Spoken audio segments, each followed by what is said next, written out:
4 दोस्त राहुल, अजय, राधिका और निशा छुट्टियों में पहाड़ों की सैर पर निकले। सभी को एडवेंचर का शौक था और इस बार उन्होंने एक पुरानी सुनसान हवेली में रात बिताने का फैसला किया।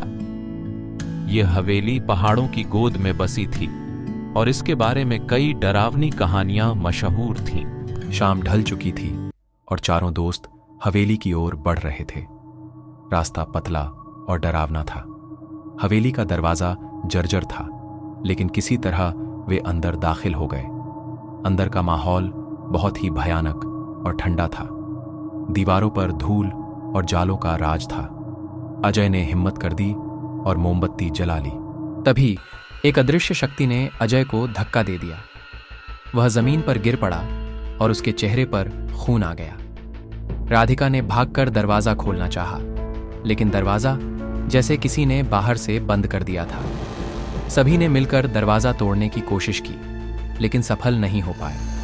अब उनके सामने सिर्फ एक ही रास्ता था, इस भूतिया हवेली की सच्चाई जानना। राहुल ने हिम्मत करके हवेली के दूसरे हिस्से में जाने का फैसला किया। जैसे ही वे एक पुराने कमरे में पहुंचे, एक पुरानी डायरी मिली। उस डायरी में हवेली के मालिक की दर्दनाक कहानी लिखी थी।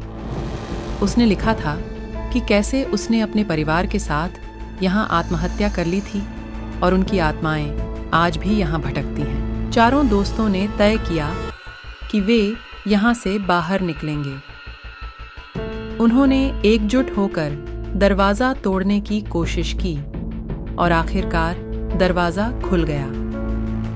वे तेजी से हवेली से बाहर भागे और सुबह की पहली किरण के साथ ही सुरक्षित स्थान पर पहुंच गए। यह अनुभव उनके जीवन का सबसे भयानक अनुभव था। वे समझ चुके थे कि कुछ जगहों पर डरावनी कहानियां सिर्फ कहानियां नहीं होती, बल्कि उनमें सच्चाई भी हो सकती है। उस दिन के बाद उन्होंने कभी भी ऐसी जगहों पर जाने का साहस नहीं किया।